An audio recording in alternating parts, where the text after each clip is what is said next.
I want to say that after playing through 2019's A Plague Tale: Innocence, our protagonists, Amicia and Hugo, have had enough. However, developer Asobo Studio has other plans for the duo with the release of A Plague Tale: Requiem. Outside the optimistic opening, the young siblings don't have a moment to catch their breath as their old rat pals close in and the world around them crumbles.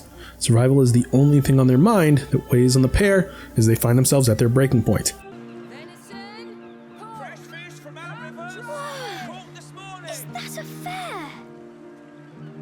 A Plague Tale: Requiem has a deceptively cheerful opening. As you learn a few of the game's mechanics through imaginative play, we are led to believe that Amicia and Hugo are doing alright. Along with their mother and Lucas, the group is on their way to cure Hugo of the strange illness that seems to call out to the plague-filled rats. Of course, this will require the help of some powerful alchemists, but as they continue their journey, it seems both of their roles are much larger than they could have imagined.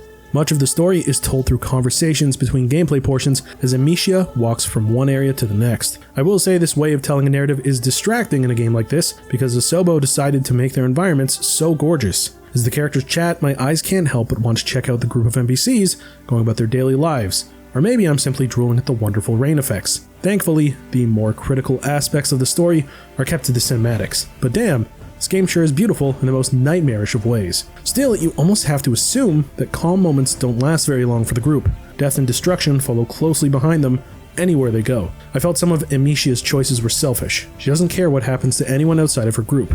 It's almost comical how anyone that tries to help them meets a gruesome end moments later. Regardless, they press on. And the pacing develops a rhythm as the group uncovers the truth about Hugo's powers and his strange dream. The gameplay is not as on rails as Innocence. While there are moments where you're forced to take a particular route, the way you play evolves Amicia's survival skills. Using stealth, brute force, and tools will add to her experience in those areas. As you progress through the game, my Amicia will be completely different from yours. Depending on how you approach encounters, new skills will be obtained, forcing you to be a little more aware of your playstyle if you wish to unlock specific abilities. Further, there are multiple paths to a destination in many cases.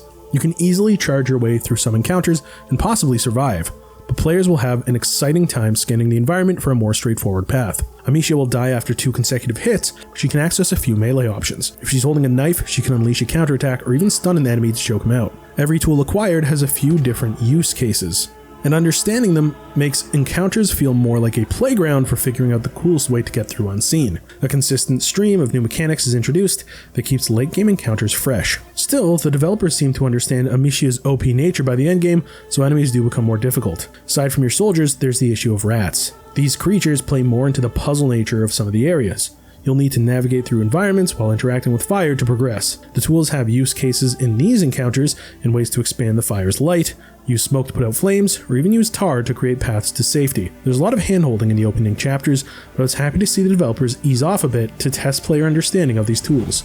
Amicia begins to transform through this entry. You witness her breaking moment as she knocks every obstacle keeping her from her goal. I loved how the people around her began to act around her because of this, but this didn't limit much of the game from feeling coincidental. While she steals the show regarding character growth, elements of the story came off more as set pieces. There's just too often that it relies on scenes of chance and luck that lean too heavily in their favor. For example, even after killing a handful of guards, they are thrown in jail instead of killed on the spot, or Lucas creates some brand new tool when Amicia needs it. There's a simple crafting system that encourages exploration to find items. I appreciated that you could access crafting and equipable items from a menu or the HUD. Further, there are multiple difficulties and various options for accessibility to enjoy the experience. This is a gorgeous game where beautiful scenes of flowery fields can instantly switch to dark caves of death. The music opts to heighten the experience from time to time, but it often sits in the background of the adventure, just waiting for a build-up.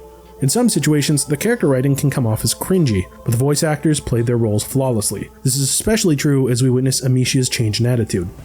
A Plague Tale: Requiem is one of the must-play adventure games of 2022. It builds on what was lacking in narrative and gameplay elements of its predecessor, and provides players with a heart-racing sprint of an experience. The low points of the pacing are merely used to catch your breath until the next encounter as you see Amicia's own innocence fade. Coincidental set pieces aside, there's a lot to love about this game, and I urge you to find out about it for yourself. However, this may not be for you if you have an uncontrollable fear of rats. Noisy Pixel is giving A Plague Tale: Requiem a 9 out of 10. Thanks for watching. Please be sure to check out the full review at noisypixel.net. Noisy Pixel is run by a group of gamers who work hard to deliver news, reviews, previews, and more. Please subscribe to keep up with all our future content.